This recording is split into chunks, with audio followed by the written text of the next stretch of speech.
The broadcast is now starting. All attendees are in listen-only mode. Hello, everyone.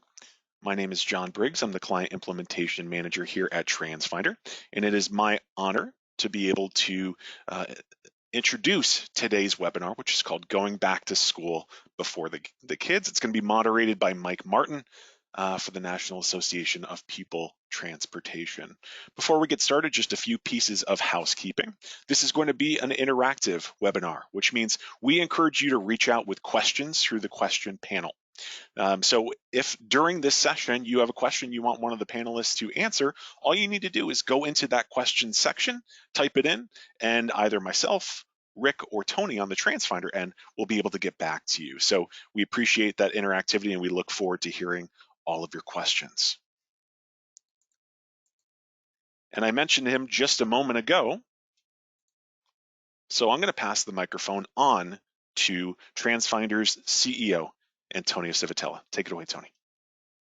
Thank you, John, and welcome everybody to today's webinar, Going Back to School Before the Kids Go Back to School. For the past 4 weeks, we've been focusing on really, with this pandemic, on really how schools are responding and how they're heroes, of course. There's so many great stories, and thank you for just keep sending those to us. And we spoke about how there's various certification and also how the logical part, how the logistics and really how we're doing these things, and all great questions. Everything has really been talking about how we do these things, and we love the questions, and really you're challenging everyone at this point. And again, I'm going to just keep praising the leaders in this industry and how NAPT and how great way that you're part of this community, and really the community is challenging all of us.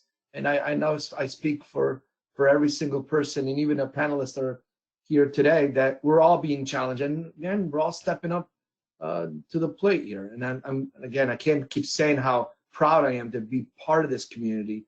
And of course, we're now focusing on what's next, what's after this, what will happen here. There's so many issues that we're going to be talking about today that we all know. Guess what? School will definitely reopen. And so what does that mean to us? We need to figure out how to get back to recruiting those drivers. Remember that? We had such a hard time. Guess what? It's going to continue. So we got to keep focusing on what happens when the school reopens. We need to get back to business. And one of them was recruiting drivers. So I'm sure that's going to become a something that it's going to come hit us right away. How about keeping the social distancing, right? That's going to be a new norm. How do we keep that on a school bus? We're going to have to figure these things out. And how about if we need to, again, there's already talks about companies going in waves that maybe you can't have all the employees in the business. Well, it might be the same thing that what if all the students can't be in the classroom? Maybe we have to alter the start times, maybe have some fewer kids in the classroom, or maybe just fewer kids in a bus, which means we might need to just stagger them. It's almost like different bell times for the same school. You guys get it, right? There's so many things that transportation will be impacted. I know it. And there's going to be questions, and there's going to be some questions that probably some of us may not know yet, because we're still waiting for the official answer. Maybe we're waiting for, whether it's the federal level or state, local, are going to make some decisions there. And again, we don't know that yet. And we're exploring these things. And really, it's about making sure that we keep communicating. And I want to make sure that if you guys do have a story that you want to share with the community, please send it to mystory@transfinder.com. Again, mystory@transfinder.com. We'll make sure that if there's something there, we will include it to the next webinars and the future ones. And again, also we'll make it part of the best practices webpage, which is off transfinder.com website. But I want to just introduce the panelists today. We have Keith Henry, Director of Transportation for the Lee Summit School District in Missouri or Missouri. It depends where you are, of course, right? I always learned that. And then we also have Dr. Peter Lawrence. He's a Director of Transportation for the Fairport Central School District in New York State, which is he's near Rochester, New York. John Ramirez, Assistant Director of Transportation for Northside ISD near San Antonio, Texas. We have Josh Rice, Director of Transportation for Klein ISD, which is near Houston, Texas. And then we also have Barry Sugg, Director of Transportation for the Stanford County Public School near Washington, D.C. Again, thank you so much. We're going to have a place where there's questions. So if there's time, we'll interject. And so there's a place there. Ask some questions. If you like it, please. Again, we need to be challenged. I don't think we need to keep saying it more and more. I just want to let you know how exciting it is. And before I hand it over to you, Mike, we are almost at 400 attendees. This is amazing. It's amazing that how much attention this team is getting this. And I got to tell you, to be at the 400 level of attendees, we're all so busy and we feel that this is important. So I just want to really kudos to everyone that's taken the time to do this. And this is, again, 400 people throughout the country that right now are focusing on these topics. So congratulations, Mike. I gotta tell you, Mike Martin, Executive Director for NAPT, wow. I have to tell you, I'm so impressed. And again, good luck. I'm here. I'm gonna take the questions, so please challenge us. And we're almost reaching 400. We're at 4 more and we'll be at 400. Again, I'm here for you guys. I'll take some questions and I'll send it over to you guys. So again, back to you, Mike.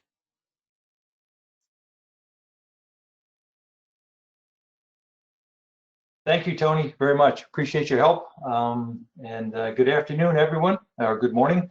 And if the last 4 weeks have made anything clear to us, it's that parents want their kids back in school and educators want to make that happen as soon as practicable, right? Any of you who have kids at home know exactly what I'm talking about. And in any given school day, in a typical school day, school transportation professionals move 26 million kids twice a day, every day, back and forth to school. So there is no doubt in my mind that when the time comes, they're going to be looking to us to be on the front lines of getting kids back to school. So what we've been able to do today is put together kind of an all-star panel for you. And gentlemen, if you'd be kind enough to turn on your cameras right now, I'd be glad to introduce everyone to them. Tony's already told you their names.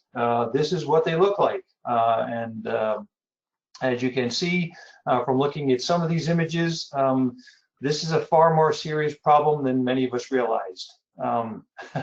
Keith Henry's appearance today is duly sponsored. The top half of his head is sponsored by the Dollar Shave Club. The bottom half of his head is sponsored by the $100 Shave Club, who outbid the Ozark Mountain Club for that right. And then my good friend Barry Sudduth is coming to you from a remote location where he is filming with his bandmates in the former O-Town, and they're working on their 35th anniversary release of a song called Shaking My Head. I guess very clear that life is too short to have boring hair, right, Barry? Seriously though, all of you, thank you very much for joining me today. It's a pleasure and an honor to not only work with you today, but to call you my friends. And thanks for joining in. Peter Lawrence, we can't see you down there at the end. If you maybe have a post-it note over your camera or something, or maybe you're having an especially bad hair day today. But Dr. Peter Lawrence is also with us today too, and should be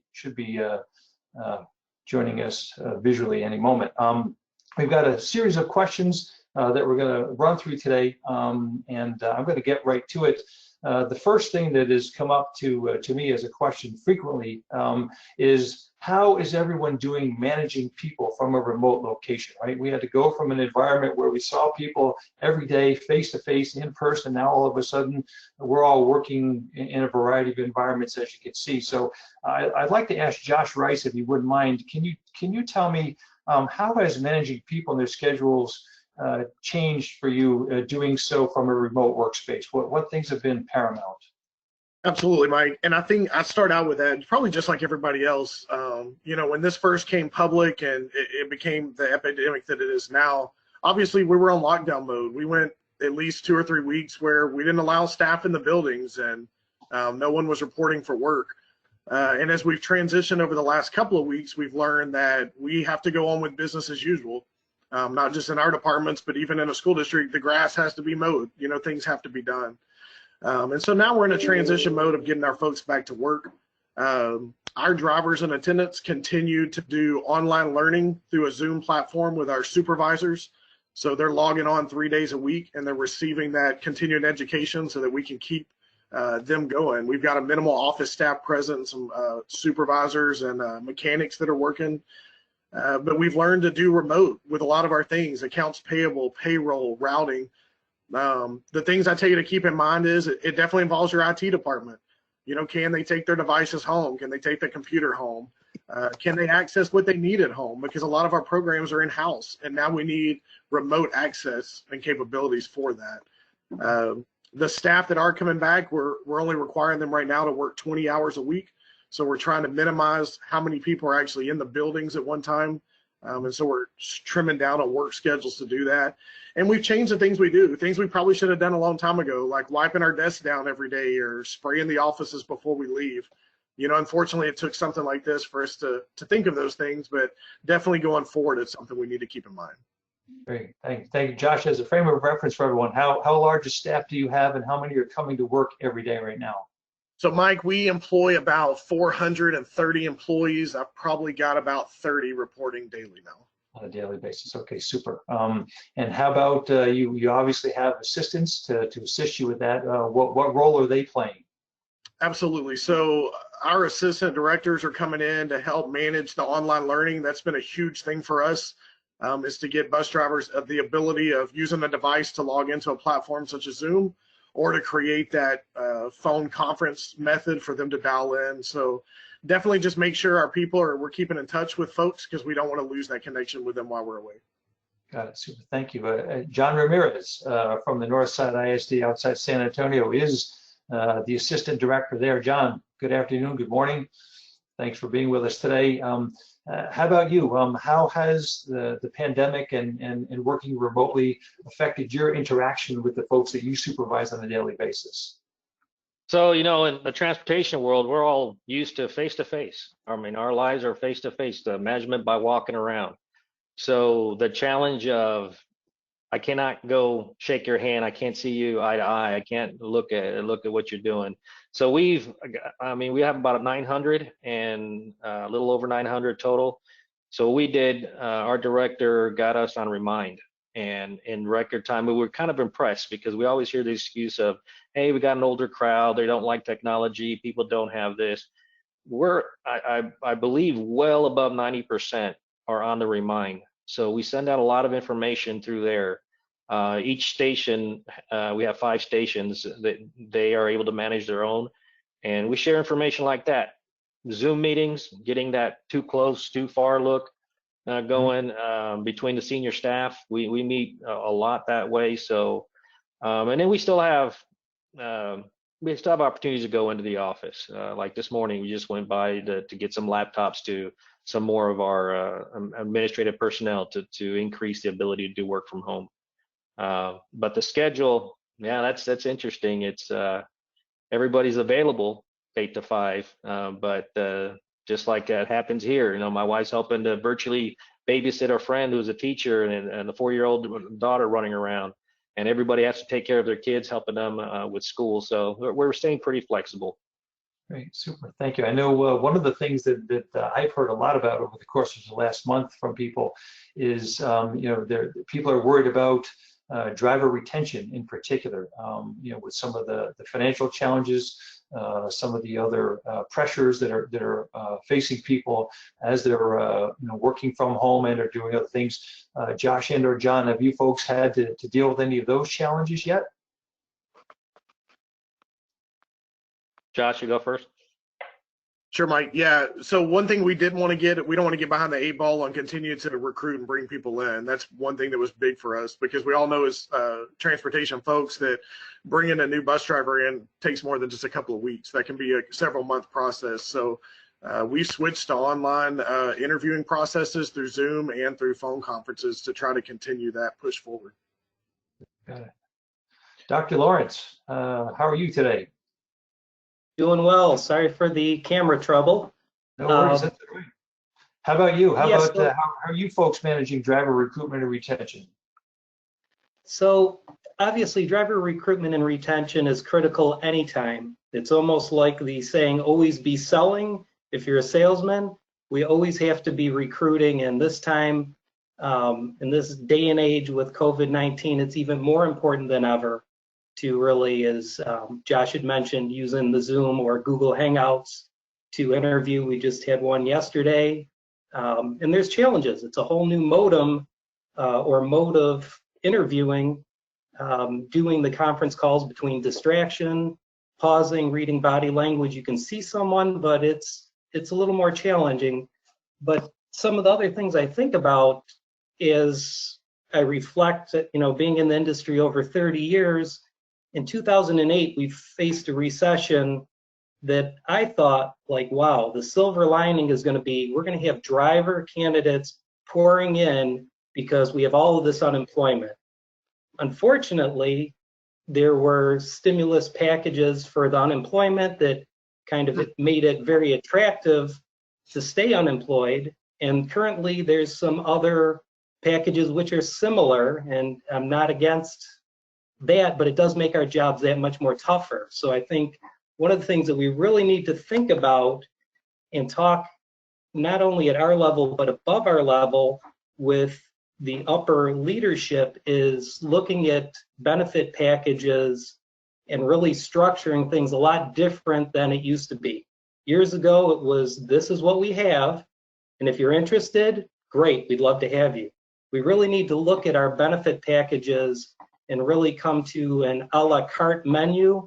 We've got some drivers that they don't need healthcare benefits. So you can offer, as an example, we offer healthcare benefits for a family plan. It's $22,000 that we pay, $22,000. But yet, for someone that doesn't need family benefits, that's of no value to them. We'd be much better to say, here's $5 an hour more or $10 an hour more if you don't use healthcare benefits, and the people will be ecstatic, and it also helps control the legacy and benefit costs as the health insurances continue to rise. So those are some things I think about with recruiting, that we really need to change our model or paradigm. Sure, Peter, thank you. And are there for a frame of reference for folks, are there specific things in addition to healthcare that you're looking at right now? Are you asking me, Mike, or the panel? Yes, sir. Yeah, Peter. Yep. I'm going to go to Keith. So, yeah. So obviously, there's healthcare. There's attendance incentives for people that are there all the time. There's a whole different slew of benefits and perks, fringe benefits that districts and contractors offer their employees, but it's usually set as this is the package, and it's very rigid. We need to have more flexibility with the options that we have nowadays to attract and retain employees. Super. Keith Henry. Mike, just to follow up, when you talked about recruitment and retention, that's actually how I broke my plan up. The first part is the retention. Looking at my current team, I already have. This current pandemic has put a hurting on them. Springtime is probably when they make 40% of their pay, for including the summer with all the extra hours. So they lost a lot. So how do we retain that group, knowing that they may look for part-time jobs, whether it's for Amazon Prime, delivery, or other things? So like Josh and John said, we do a lot of active engagement through the online PDS courses, but something recently we just started was I know Josh said before, we do weekly calls to our staff. We do school messenger calls, which is our hangout, a constant level of communication, not letting too many days go by. So one, they may forget what we look like, but they won't forget what we sound like. So we're still trying to keep that engagement going. And this last week, we started a weekly game. One of my supervisors came up with it. It's a trivia game, and the staff participate. We have a staff of 220. I think we had 117 last week, and I mailed their prizes out yesterday. And this week we're doing it a game. So it's a constant engagement, personal calls, group calls, getting them invited. We have a meal delivery, or we call it the Meals on Wheels program, trying to spread that out so more can take part in it. And that's what we're trying to do for the retention part, because it is hard on our staff. The biggest complaint I hear is the social distance they have because they miss their daily friends. When I look at the recruiting in Missouri, our training is pretty much ground to a halt because they closed down all the CDL sites. Without CDL testing, it's hard to progress a candidate so far, but we're still looking and we're getting creative. And one of the opportunities this created for us was on the meal deliveries. We're going to start including flyers in the bags when the kids get them and take them home. That maybe we can recruit some parents. It is going to be challenging because I do believe unemployment probably pays better than school bus driving right now, but we still can't give up the pace, and we are hoping that some more people will come forward to us. So retention continues, even though it's really hampered and slowed down. But retention's huge for us, and we're really actively progressing to keep track. We do weekly calls about who we have, who we may have lost, and just trying to keep ahead of the ball on those types of things. But any way you can engage in your employees, one, you're going to get a heads up if they are going to leave that way. Two, if they are thinking about it, you get a heads up so you may be able to convince them to swing the other way then and come back to you.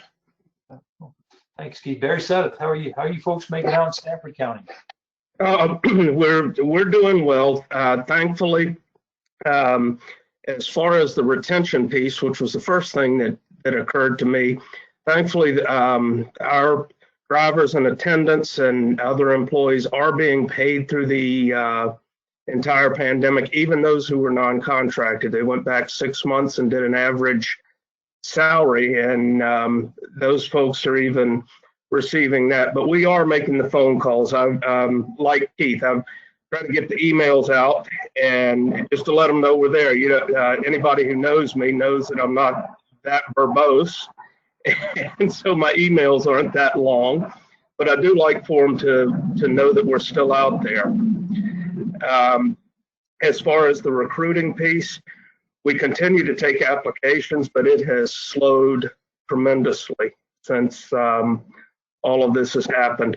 I was asked, are you open to online interviews? Absolutely. We will do it. However, I'm having staff meetings, whether by phone or by a Zoom call, or we're just trying to move ahead because when things do come back around, I want to make sure we have the folks in place. I've got a question for all of you. This isn't for anyone in particular, but how do you think, or what do you know about your staff and their perspective thus far on social distancing? You know, we've had a lot of calls and a lot of inquiries about that, and we'll talk about the kids and on the school bus in a minute, but I want to talk about amongst your staff right now.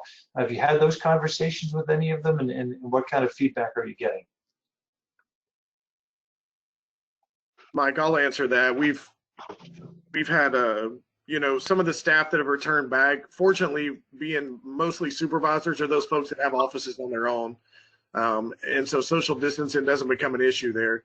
However, when we get into routing departments and trips where you have 6, 7, and 8 people sharing a shared space, I do think that could be an issue. And so it's definitely a conversation we're already starting to have moving forward. Our district wants to have PPE provided, you know, when these folks come back, to make them feel safe if that's what they need. It's also going to be looking at things like panels to be put in between desks to cut down on that direct interaction that we might have. Well, thank you. John Ramirez. Yeah, Josh pretty much hit on that, is that we're in the process of examining what is it that we're going to look like as far as social distancing and getting us in the offices. Some offices pretty easy to do it. Some got the cubicle farm going. That's going to be kind of difficult. But like he hit the nail on the head. I was just looking at that today. PPE, cleaning stuff. You know, right now it's all focused on the feeding sites in the schools, but we need to have a store ready because once we open the doors back up, we're going to be using them every day. Again, for the panel in general on that particular topic, in terms of acquiring supplies and or the necessary equipment, PPE, when people do come back, how are you making out with that? Are you finding what you need? Where are you finding it? What sort of stockpile are you creating? So I'll address that. You know, purchasing stuff on the market is kind of challenging. Every time we made a purchase, it got delayed or got diverted to something else. And I understand that. The first responders should have priority. So we do have a group in our community that we're fortunate with that are making homemade masks, for example, things of that in large quantities. So our meal delivery program folks, our drivers and our food staff, are utilizing them. We do have gloves, and we found nice gloves that our shop techs use that are very good, and they have good grip to them, so they're different than what you may get in other places that we're utilizing. But also things I'm kind of going through with my mind and getting ready to talk to my leadership team is there things that we can do on the bus as well. And I don't know whether they're feasible or not yet. I haven't vetted them out yet, but when I went through and Lowe's the other day, they had a sneeze guard in front of the cashier. Is that something we need behind the bus driver? I don't know. So what can we do on the bus that brings, even though it may not provide a huge sense or a huge reality of protection, but it gives a sense or a visual of security that way, and to make our staff feel good. Super. Question for Barry and for Peter Lawrence. In terms of analyzing and assessing that kind of a situation that Keith alluded to, bringing people back into an environment where they may not be comfortable right now, would seem to me that the parents may not be entirely comfortable bringing kids back to the school bus itself. In addition to having your employees potentially uncomfortable at work. What are your thoughts about that? Have you begun conversations, and what other departments in your school systems are you engaging in those conversations? Well, we work closely with our maintenance department and also our health director with the school division. We work closely, especially as we've been doing the food delivery. But if we look down the road now to where we're headed, and you ask a very good question, Mike, are parents going to be comfortable putting their children back on the buses in the configuration that we have had them in the past? Are mom and dad going to want 2 students per seat? Are they going to want them back front? I was having this conversation by email with some of my department leaders last week, saying, okay, we've got to start looking at this now and thinking about it and just get some thoughts. And a school bus, even if you're at half capacity, is a difficult place to do social distancing.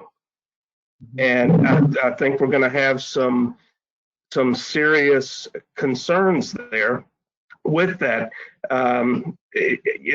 Keith brought up the sneeze guard that we're seeing in all the stores now.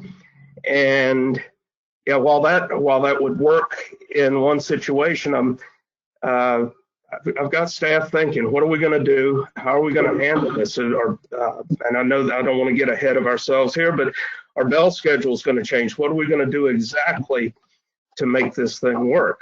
Peter?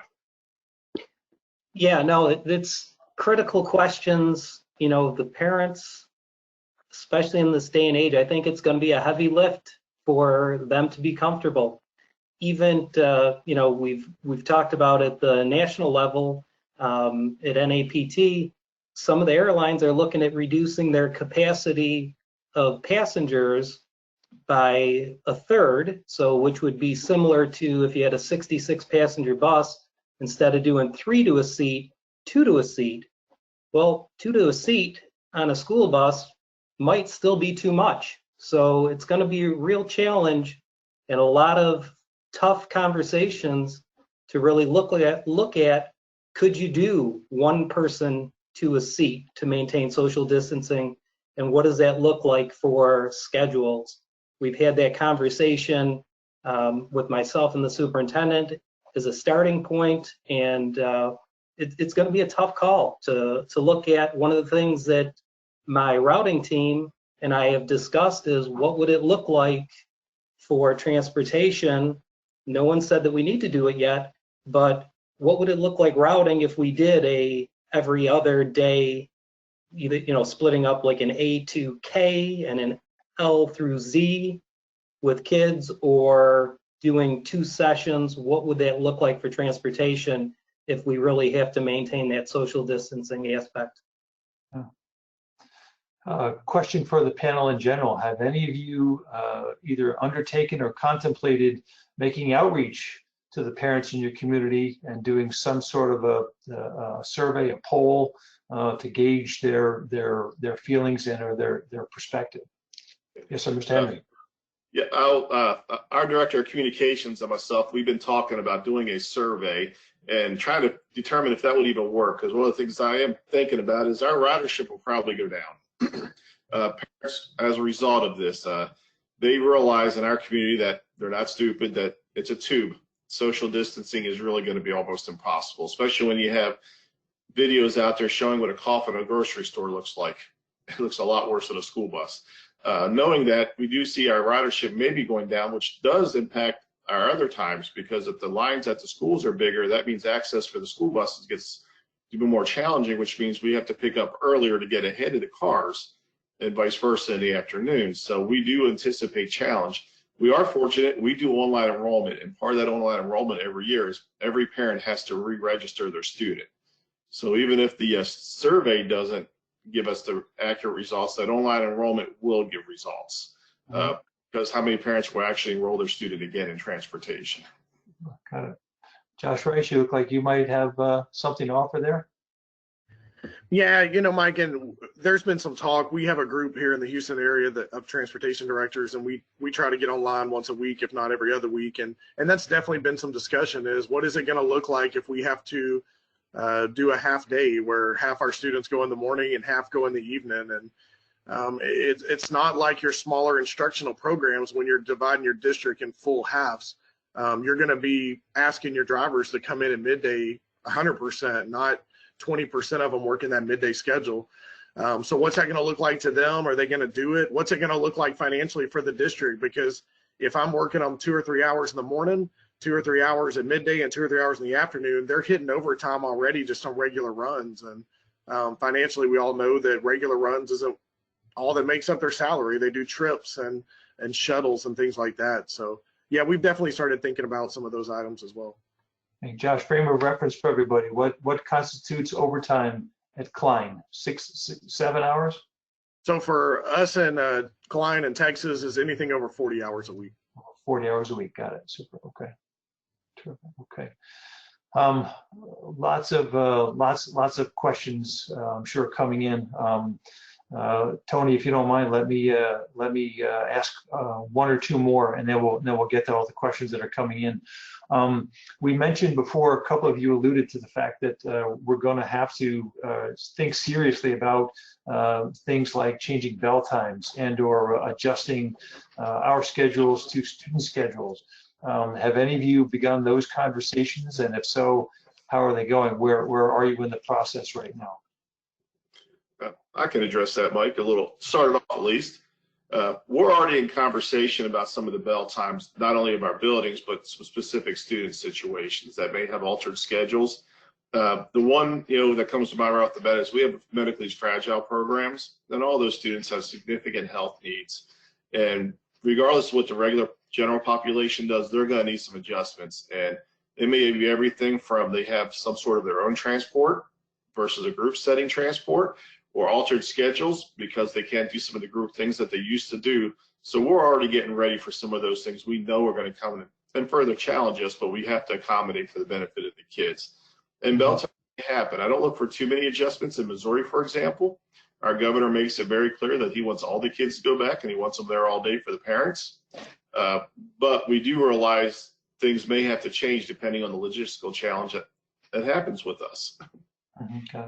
Barry, how about Virginia? What's the word on those kinds of issues in Virginia?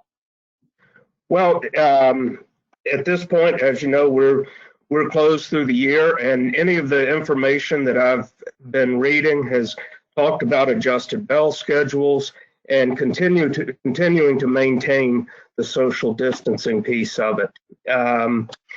And as far as adjusted bell schedules, that's something we've been looking at locally for the past couple of years, trying to make better use of it. But I'm not sure what it's going to do to us if we have AM, PM, or alternating days, or I think Josh brought up some of the issues that we will face with that.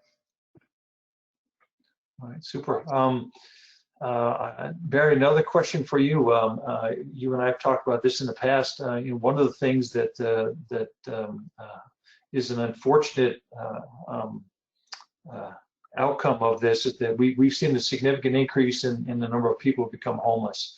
and that's especially heartbreaking when kids are involved. But when we return to school and begin to be able to restore some of the services that those children and their families need, we're going to have some challenges there too. So tell me what you thought and talked about so far as it relates to the transportation of homeless students and McKinney-Vento.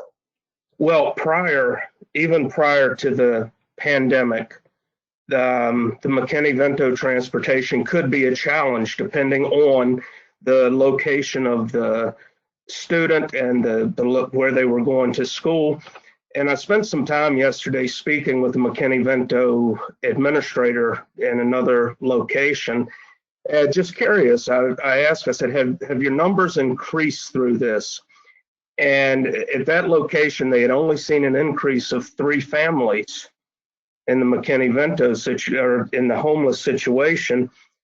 But then there was a caveat to that. She went on to say their status is set up through the schools.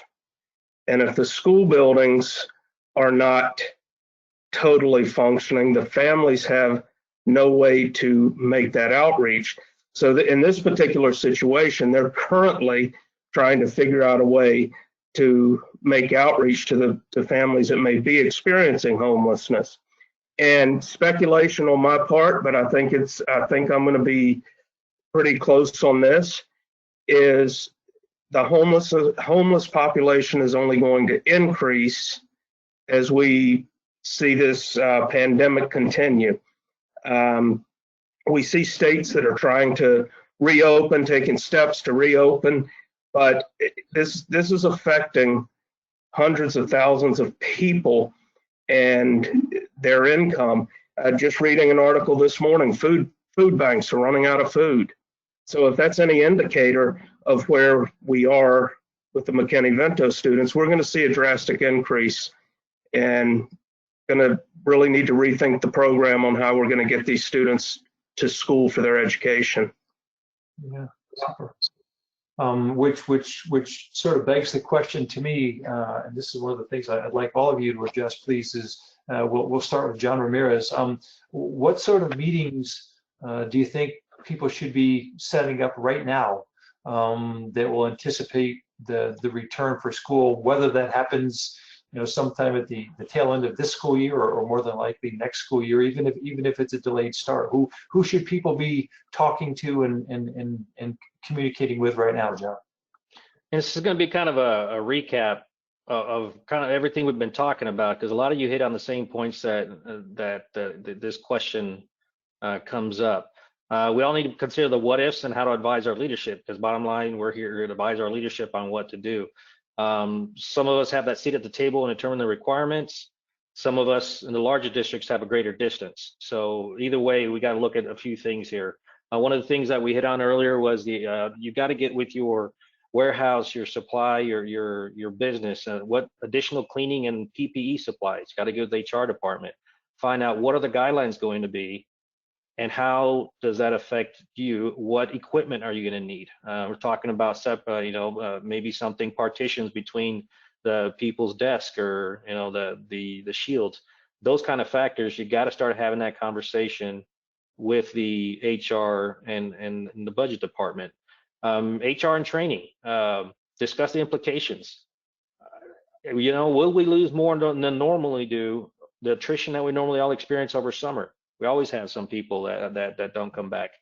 Now, because of this, are we going to have, and most of us, our drivers are up there in age, so we're going to have an increased resistance to come back because they're going to be worried we can't provide them the environment they need to stay healthy. Is that going to hold them back? I think we are going to see a few that are just not going to be willing to take that test. So how, and by we were talking about our retention, our recruiting efforts, how are we going to feed our funnel? How does our funnel look right now? Do we have anyone that we can train? So get with your training, get with HR, seeing what you can do to increase that.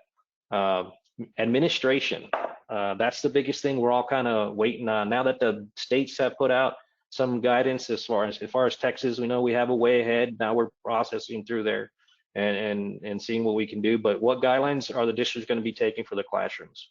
How does that look on a bus? So for example, Are there going to be health checks done at the school? How do you do that at a bus stop? We can't just say, you got a temperature, so you can't come on here. Go back home. That's the kind of consideration we have to sit down with the health department and say, if you're going to do it at the school, how does that affect us on the bus environment? Essentially analyze expectations and how does that translate into our environment? Bell times, the capabilities of transportation to be able to support that. Bottom line is we've all been in a driver shortages. I always love getting the question, well, how many drivers do you need? I need every single one that wants to drive a bus. That's always my answer. I don't have a number. If you want to drive, let's go. We're going to be in that same situation. And you alluded to that earlier about the 1/3 rule. Every 2 buses for an elementary school will equal 1 more bus if we go to 2 per seat. Bottom line. And how does that look? How do we even have the drivers to be able to manage that? We already have a 3-tier system in Northside. Not much wiggle room on the bus schedule, the bell times there. A 1-tier system district, they may have some decent options there to be able to go to 2-tier. A 2-tier may have some options to go to 3-tier. Just depends what situation, but you have to have that capabilities conversations. What are the districts around you doing? What we're doing right here is perfect. You've got to be involved in listening to what others are doing, not only locally throughout the state, but nationally. Some great ideas I've been writing down over here, things to consider like, hey, that might work for us. Budgeting. We're in the budgeting season. It's going to cost more next year to do all this. We have to start looking at this and going, we're going to need more money. And as we all know, because of all this, money is going to be tight, resources are going to be tight, but we have to be able to be honest with our administrators and go, hey, this is what it's going to cost.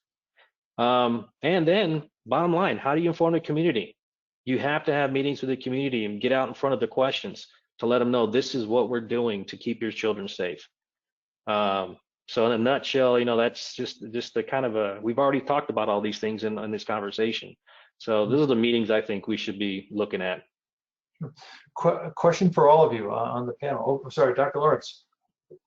Yeah, so just to piggyback on what John's saying, in New York State, we're looking at a 20% reduction in transportation aid and school aid coming up for this upcoming year. So that's really going to hit us hard. You combine that with increase of McKinney-Vento. I think meetings like this, opportunities to network locally with your transportation colleagues, whether it's Zoom meeting, Google Hangout, priceless. We really need to talk with each other because it doesn't matter how long you've been in the industry, you're going to think one way and you have a conversation and someone might be new or they might be senior to you and they'll bring up and you'll be like, man, I didn't even think about that. We're in unprecedented times and we really need to pull together and pool our knowledge and expertise and the what if questions because it's uncharted territory and we've got some challenges. The other thing with driver retention, to look at the starting salaries, we really need to get those up. We're trying to compete with other entities and driver shortages, not only with our cousins at Motor Coach and trucking. Those starting salaries have to be a priority, especially if we're going to ask people to do more with less resources. Got it. And again, if you don't want to let me riff on that, frame of reference for everybody. What are your starting salaries across the board? Barry, what's your starting salary in Stafford?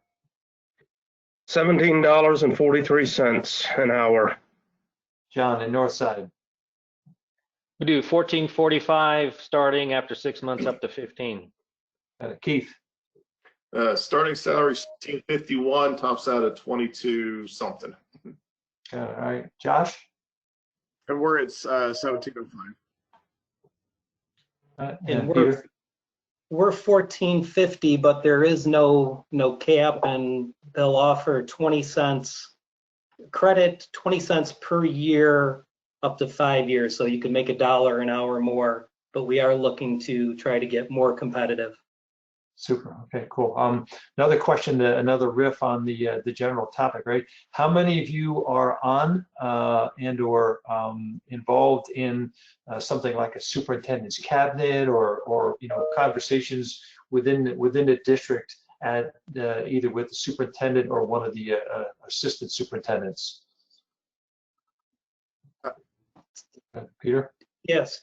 So we're, superintendent and I had a conversation about definitely getting a task force together, and we're in the process of that for back to school, just because there's so many different potentials, not only for transportation, food service, buildings and grounds.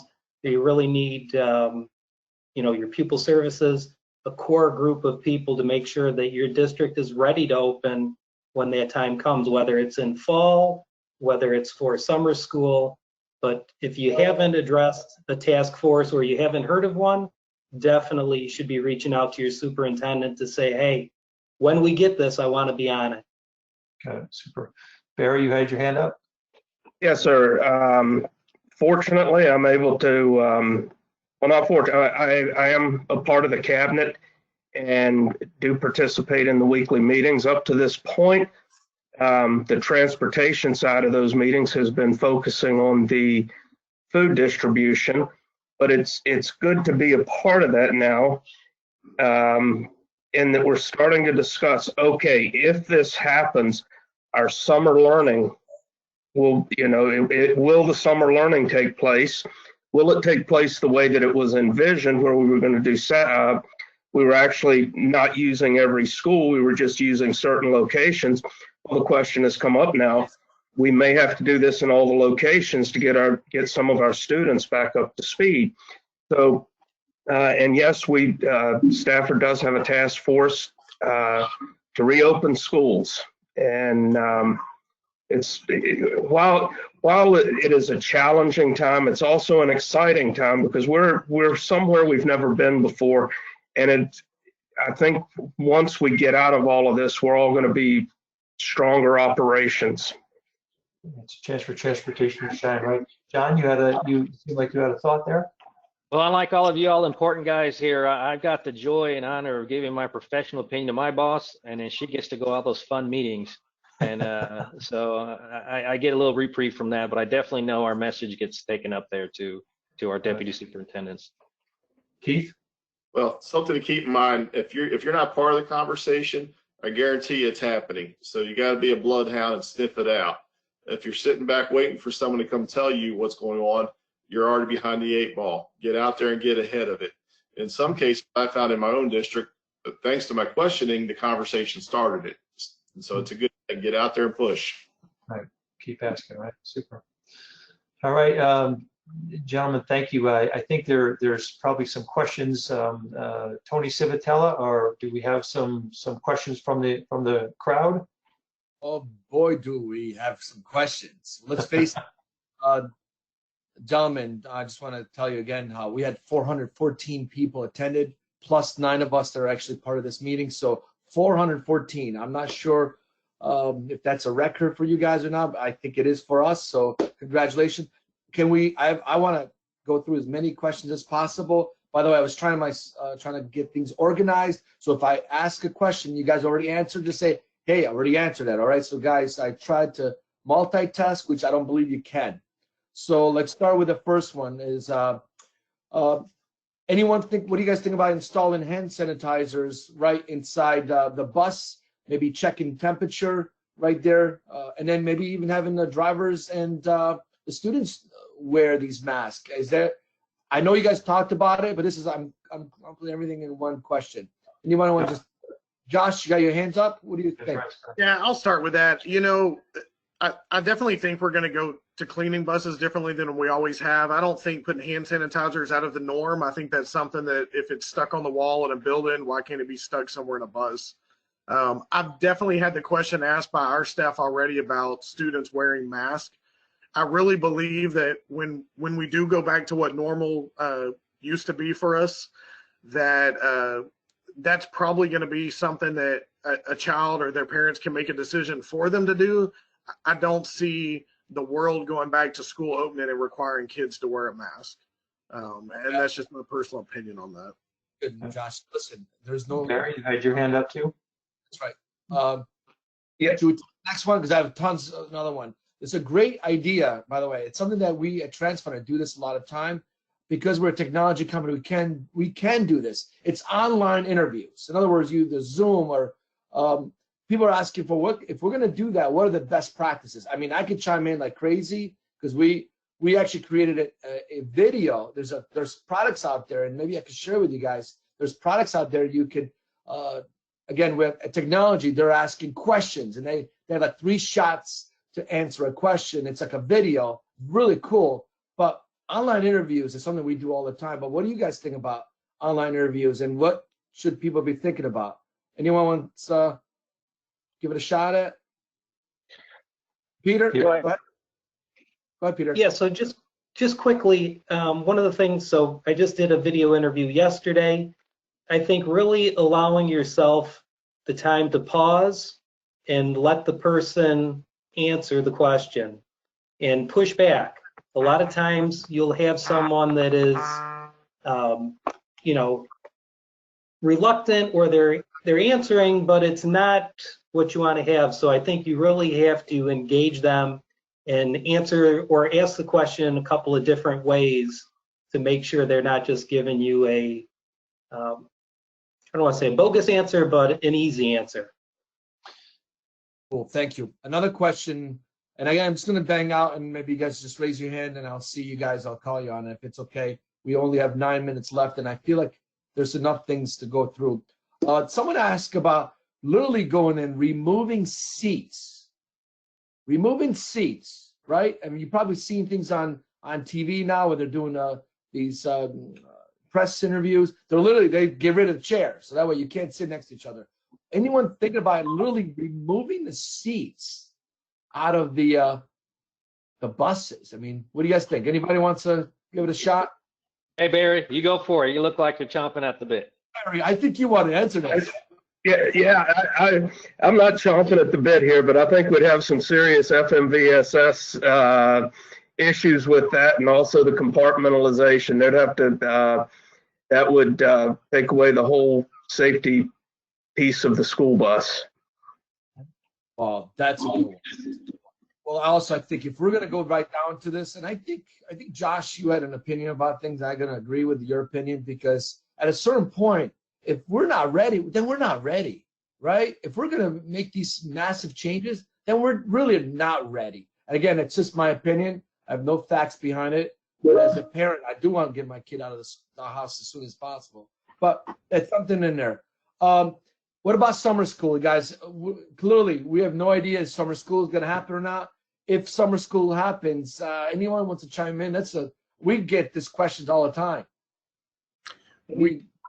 We've scheduled summer school for late July for certain programs like limited English learners.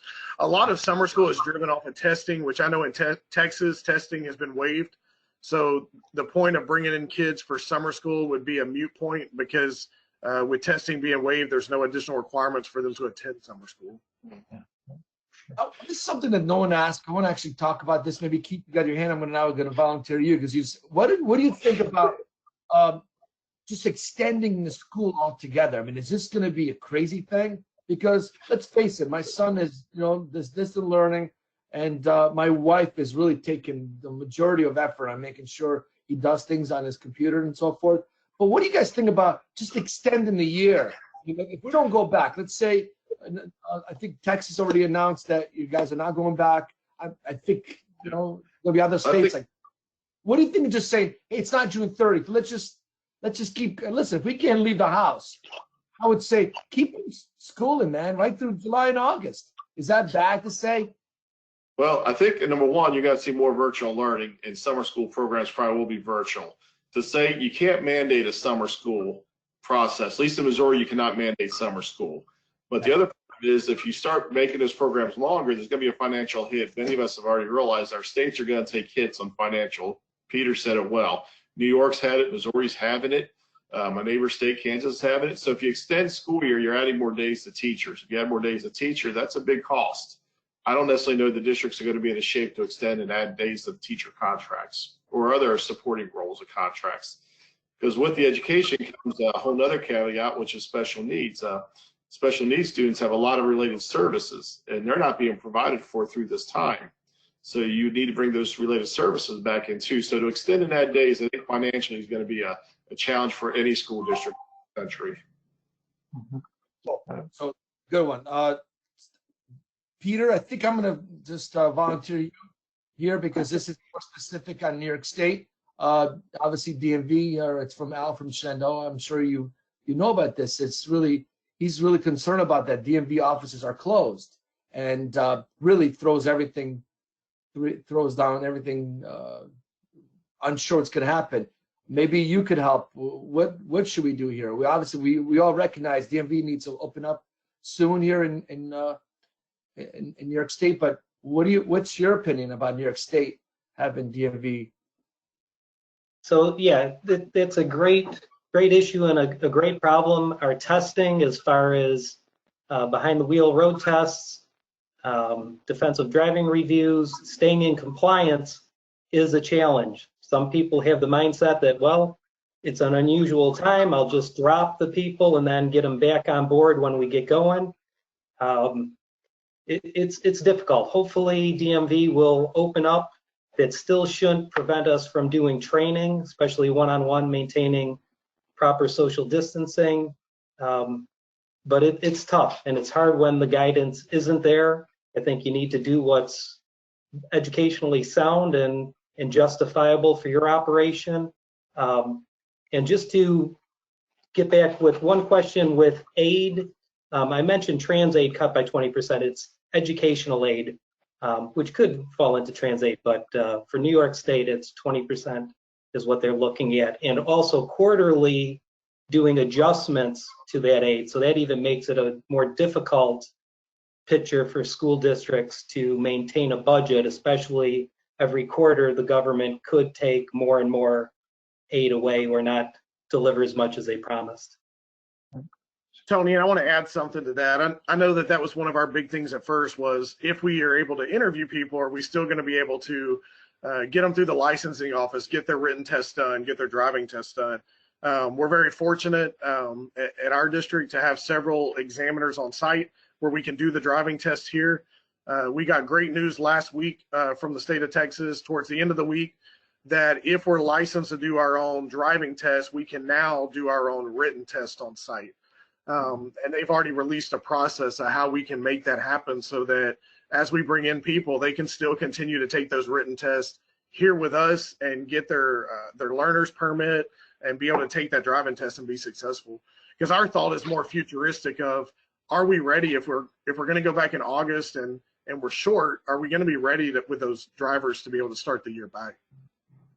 But Josh, I think what you're bringing up, and here I'm just listening to what you guys are saying. You guys are different states, of course, and this is really we have this issue, and it's really we can't really blame anybody, but somewhere we need to come together and saying if we're all going to close school, we should all close school, right? I mean, Texas made that announcement. We know Ohio made that announcement. I'm sure there's other ones, but New York State, they're going to evaluate it on another, like 20 days or so. I mean, which New York State. We're upstate New York, but we're getting all grouped in as part of the New York City thing. I mean, at a certain point, wouldn't it be better just to know, right? What do you guys think about this? If we all know, now we all could be planning. What do you guys think about that? Anybody wants to chime in?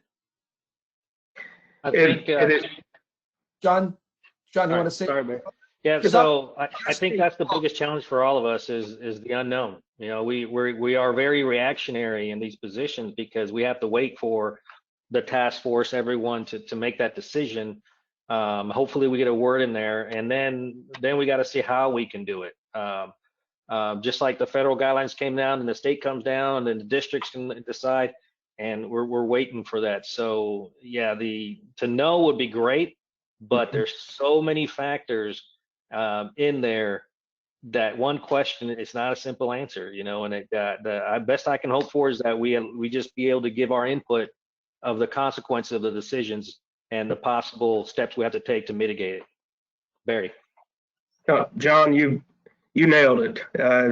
It's the uncertainty, though we've known for a while that schools are done in Virginia. I think our governor has us on a June 10th as the next possible date of reopening, but it is the uncertainty. And, you know, when somebody, and I know we're running short on time, but somebody mentioned we can hire people all day long.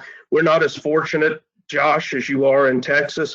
I do have third-party testers, but as far as going in to take a written test, our DMVs are closed. That can't happen. And so, yeah, we, you know, that puts us in another bind. Tony, I think we need to, if you don't mind, we'll wrap it up here. It's 2 o'clock on the dot. I know these folks have other things to do today. I can't tell you all how much I appreciate it. I'll turn it back over to Tony here with one final note to all of you. This is the first in a series of 4 of these that we're going to be doing.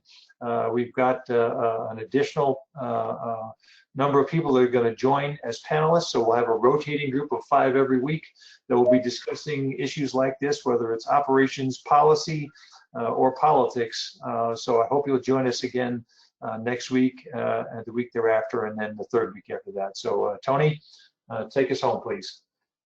Well, everyone, I think I can keep re-emphasizing how much information, and really just based on how many people attended today's webinar, really we're all want to get information. I think really everyone on the panel mentioned that the uncertainty is what's driving us bananas, and it's all us also here. And there's so many other questions. And by the way, this video is being recorded and obviously it's going to be up on our website, so you can watch it over and over again and let other people know about this. But again, I want to thank all of you guys, especially Mike, for moderating this very informative discussions here. We have covered so much today, a lot, and I think these webinars are extremely beneficial. We're going to be back again here next week, Tuesday. It's 1 p.m.